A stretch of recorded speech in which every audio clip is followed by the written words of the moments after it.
بسم اللہ الرحمن الرحیم۔ السلام علیکم ورحمۃ اللہ وبرکاتہ۔ ترجمہ قرآن مجید کا سلسلہ آگے بڑھاتے ہوئے آج ہم سورہ توبہ کی آیت نمبر 16 سے 23 تک کا ترجمہ پڑھیں گے۔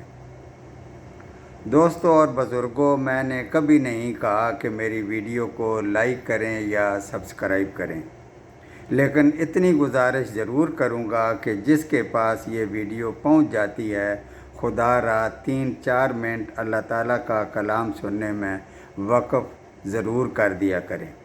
قرآن مجید ایک ہدایت ہے۔ جب تک یہ اس کا ترجمہ نہیں سنیں گے یا خود نہیں پڑھیں گے تو کیسے پتہ چلے گا کہ اس میں کیا ہدایت ہے۔ اب ترجمے کی طرف آتے ہیں۔ آیت نمبر 16۔ کیا تم یہ سمجھ بیٹھے ہو کہ تم چھوڑ دیے جاؤ گے؟ یعنی تمہارا امتحان نہیں ہوگا، تمہاری آزمائش نہیں کی جائے گی، حالانکہ اب تک اللہ تعالیٰ نے تم میں سے انہیں امتیاز نہیں کیا جو مجاہد ہیں، اور جنہوں نے اللہ تعالیٰ کے اور اس کے رسول کے اور مومنوں کے سوا کسی کو ولی یا دوست نہیں بنایا، اور اللہ تعالیٰ خوب خبردار ہے جو تم کر رہے ہو۔ آیت نمبر 17۔ لائق نہیں کہ مشرک اللہ تعالیٰ کی مسجدوں کو آباد کریں، حالانکہ وہ اپنے کفر کے خود ہی گواہ ہیں۔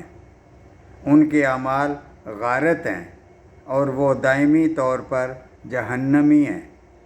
یعنی طواف وغیرہ اور عمرہ اور حاجیوں کی خدمت تو وہ بھی کرتے تھے جس کو وہ نیکی کا کام سمجھتے تھے، مگر ایمان کے بغیر تو یہ اعمال غارت ہیں۔ آیت نمبر 18۔ اور اللہ تعالیٰ کی مسجدوں کو آباد کرنا تو صرف ان لوگوں کا کام ہے جو اللہ تعالیٰ پر اور قیامت کے دن پر ایمان رکھتے ہوں، نماز کے پابند ہوں، زکوٰۃ دیتے ہوں، اللہ تعالیٰ کے سوا کسی سے نہ ڈرتے ہوں۔ توقع ہے کہ یہی لوگ ہدایت یافتہ ہیں۔ آیت نمبر 19۔ کیا تم نے حاجیوں کو پانی پلا دینا اور مسجد حرام کی خدمت کرنا اس کے برابر کر دیا ہے جو اللہ تعالیٰ پر اور آخرت کے دن پر ایمان لائے اور اللہ تعالیٰ کی راہ میں جہاد کرے؟ یہ اللہ تعالیٰ کے نزدیک برابر نہیں ہیں، اور اللہ تعالیٰ ظالموں کو ہدایت نہیں دیتا۔ آیت نمبر 20۔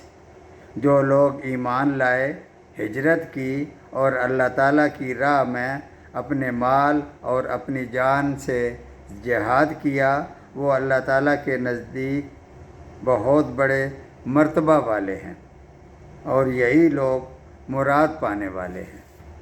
آیت نمبر 21۔ انہیں ان کا رب خوشخبری دیتا ہے اپنی رحمت کی اور اپنی رضامندی کی اور جنتوں کی، ان کے لیے وہاں دوامی نعمتیں ہیں۔ آیت نمبر 22۔ وہاں یہ ہمیشہ ہمیشہ رہنے والے ہیں، اللہ تعالیٰ کے نزدیک بہت بڑے ثواب ہیں۔ آیت نمبر 23۔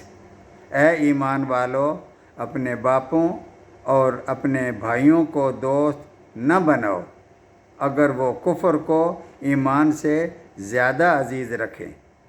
تم میں سے جو بھی ان سے محبت رکھے گا وہ گناہ گار ہے اور ظالم ہے۔ صدق اللہ العظیم۔